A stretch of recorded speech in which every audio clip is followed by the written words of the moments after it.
going on, everybody? So today I want to forge some of this double roller chain and get some billets out of it and do some sand my blades with some 1084. I got a customer that wants a skinning knife for Christmas, so I got to get this thing done because I got a lot of other stuff to finish too. But anyways, this is some pretty good chain too. This isn't some cheap chain, so I don't know exactly where it came from, but this will be pretty fun and interesting. So let's get this thing tacked up, weld the handle to it, and we'll get her in a fire.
All right, well, there's the billets. I'll have to grind out the edges, and I'm a little worried about that spot. That kind of sucks, but yeah, I mean, I was hoping to get a little wider, but I don't know, it is what it is, and I'll definitely get a blade out of it for sure, maybe two. After I start grinding, we'll see what kind of material I have left.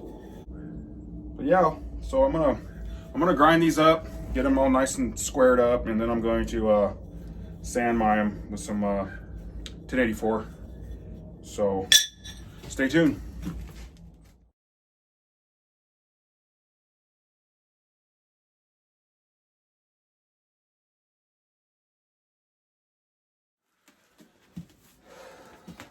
All right, so got everything ground, cut, stacked, prep. Gonna do a sand my blade.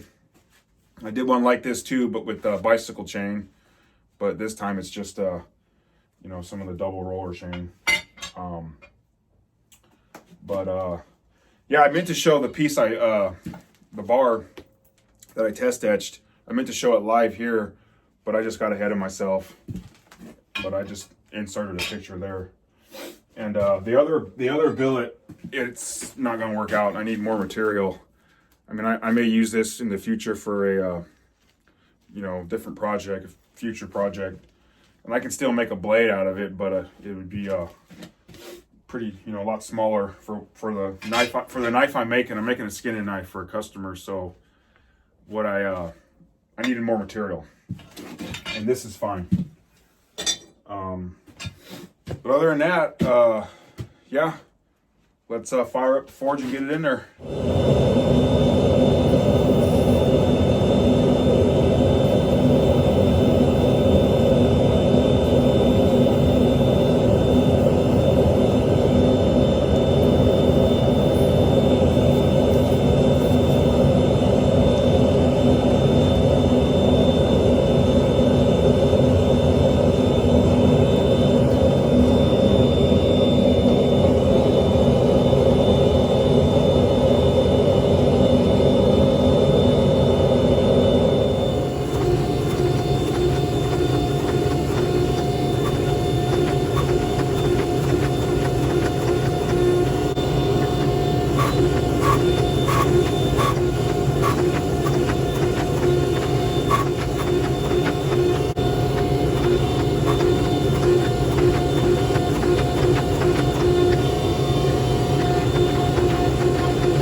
so there's the rough blade shape, and I am not gonna forge this one to shape. I want to see what happens when I just, you know, grind it. I want to see what the pattern does, because I've been forging these to shape, these chain sanmais, and everything just kind of gets squished at the tip. So I just want to see what happens. And I know you can, cut a V here and forge weld that together to get your pattern to run straight, but I'm not going to go through doing all that right now. I'm just, I'm happy with how this went. That chain was, pretty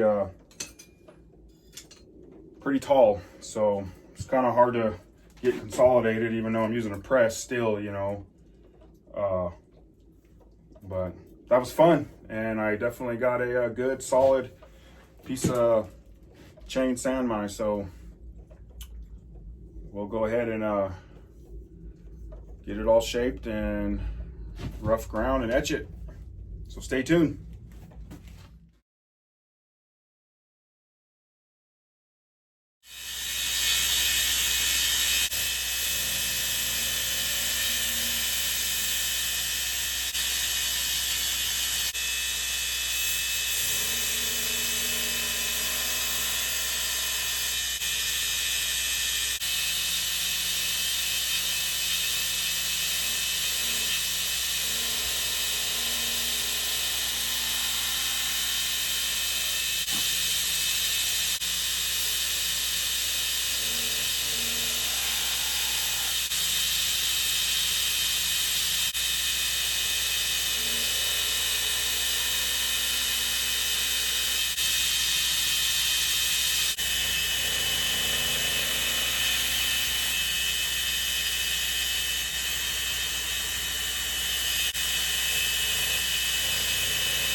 All right, well, I got the blade rough ground, and I brought it up to a 220 grit, and this thing's gonna look pretty cool.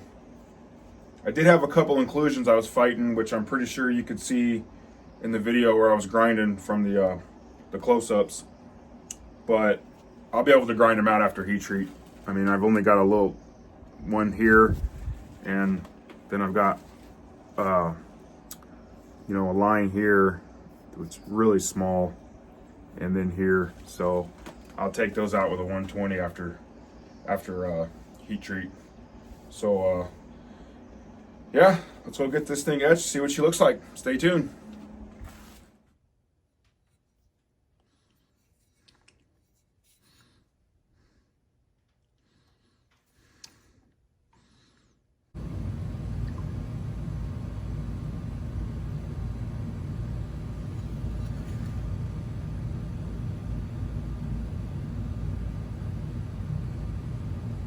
All right, well, I think that turned out pretty cool. It's pretty unique. I think that's awesome that used to be, a couple links of chain. But I'll definitely be doing more in the future. And I got a really good idea for doing some chain, but that'll be in a future video. We'll see how that works out. But other than that, I'm gonna go ahead and heat treat this thing and hand sand it, put a handle on it. And I've got a few more blades I finished, and I'm working on one more I gotta finish, and then this one. And I'll make a video just kind of showing all those blades off. And I kind of want to talk about some of the brass and stuff I use to make my guards. So I'll go into all that on a future video. But yeah, I hope you guys enjoyed the video, and y'all have a good day.